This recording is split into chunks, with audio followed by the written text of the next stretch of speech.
यह घटना चंडीगढ़ के कैंबवाला गांव की है। चंडीगढ़ के रहने वाले सतीश बताते हैं कि 2025 में मेरे साथ ऐसी घटना हुई जिन्हें मैं शब्दों में बयां नहीं कर सकता।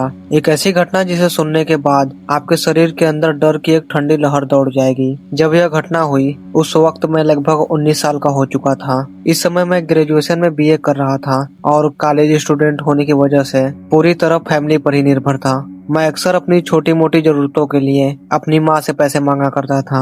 हालांकि यह सभी स्टूडेंट की मजबूरी होती है, लेकिन सच कहूँ तो मुझे घर से पैसे मांगना बिल्कुल भी पसंद नहीं था। इसलिए मैं इस समय पैसे कमाने के अलग अलग तरीकों को खोजता रहता था और पैसे कमाने का कोई भी मौका नहीं छोड़ता था।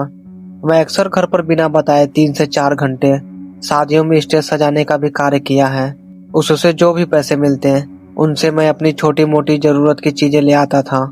ऐसे ही एक बार मेरी माँ ने पड़ोस वाली आंटी के जरिए एक बुजुर्ग महिला को जानती थी जिनका नाम वैजयंती था, जो अक्सर सुबह टहलने आती थी और मोहल्ले में लोगों से बातें किया करती थी। कुल मिलाकर वह एक मिलनसार महिला थी। उनकी उम्र लगभग 50 साल के करीब थी।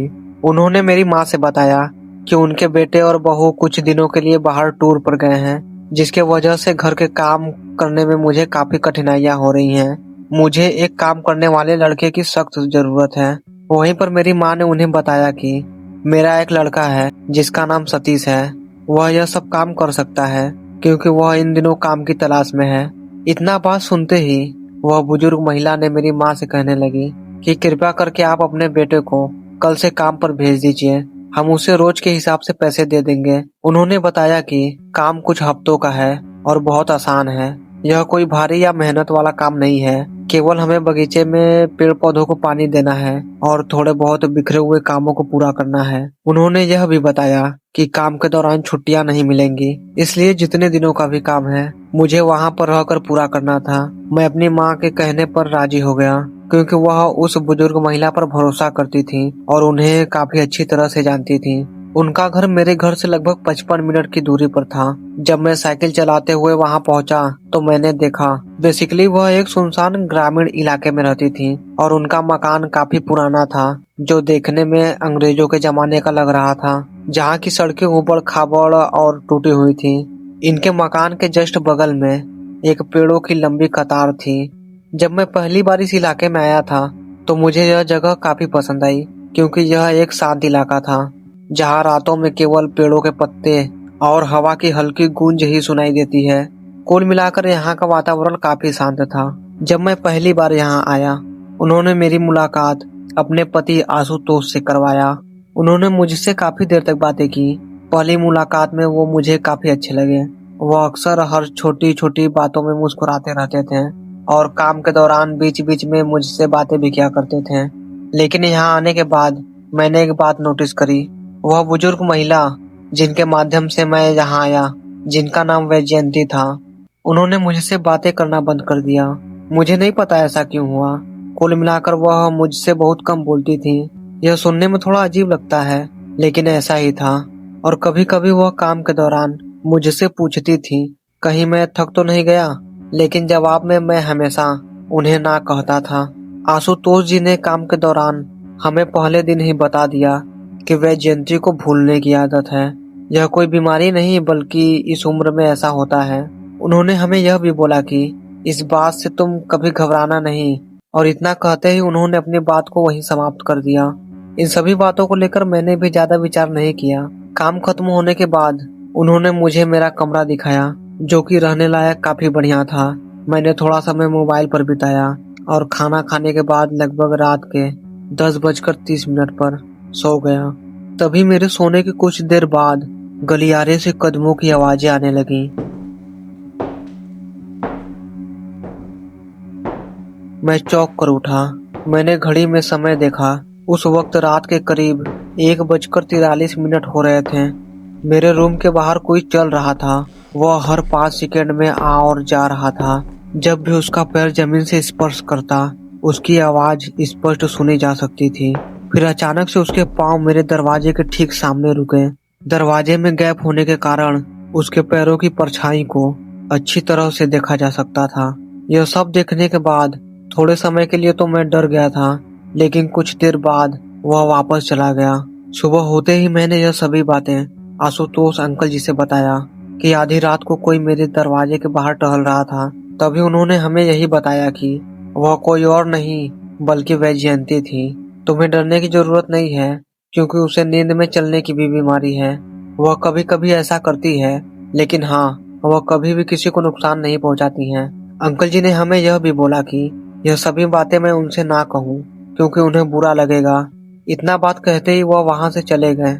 मैंने भी इन सब के बारे में ज्यादा नहीं सोचा, लेकिन इसके बाद की वो रात और भी ज्यादा भयावह थी, जिसकी मैंने कभी कल्पना भी नहीं की थी कि ऐसी घटनाएं हो सकती हैं, जिसने मुझे अंदर से पूरी तरह से झकझोर कर रख दिया।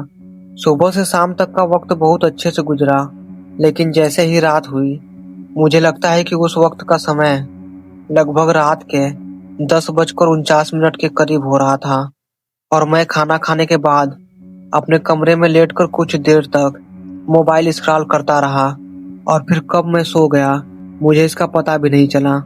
कुछ देर बाद लगभग रात के 12:02 पर पिछले दिन जैसा ही फिर वही भारी कदमों की आवाज, लेकिन इस बार सुनने पर ऐसा महसूस हो रहा था जैसे एक लोग नहीं बल्कि दो लोग एक साथ चल रहे हों, और दोनों के कदम एक दूसरे के विपरीत दिशा में चल रहे थे।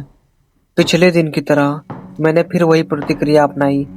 मैंने दरवाजे के दरार से देखा, और मैंने वही देखा जिसका मैंने अंदाजा लगाया था। इस बार दो अलग अलग लोग थे।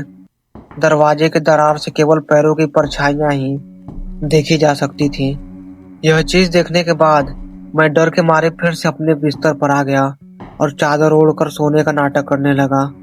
लेकिन तभी अचानक से वो मेरे दरवाजे का हैंडल घुमाने लगा, और कुछ देर बाद दरवाजा खुल गया।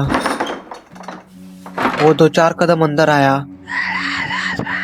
और कुछ अजीब सा बड़बड़ा रहा था। बिस्तर के अंदर होने के बावजूद मेरे अंदर डर की सिरहन दौड़ गई। यह सभी चीज होने के बाद आखिरकार मैं सुबह होने का इंतजार करता रहा, और जैसे ही सुबह हुई मैंने फिर से यह सभी बातें आशुतोष अंकल को बताया। लेकिन पिछली बार की तरह फिर से वे हमें समझाने का प्रयास करने लगे कि शायद वैजयंती को किसी काम की आवश्यकता रही होगी, जिसकी वजह से वे तुम्हारे कमरे में आई। बाकी तुम्हें डरने की कोई जरूरत नहीं है। लेकिन यहाँ से मुझे गड़बड़ी का एहसास होने लगा था। लेकिन सच कहूँ तो यह सभी चीजें होने के बाद मेरा यहाँ पर रुकने का बिल्कुल भी मन नहीं था। आखिरकार यहाँ काम करते हुए ये मेरा तीसरा दिन था। मैंने दिन की शुरुआत पौधों में पानी डालने से की।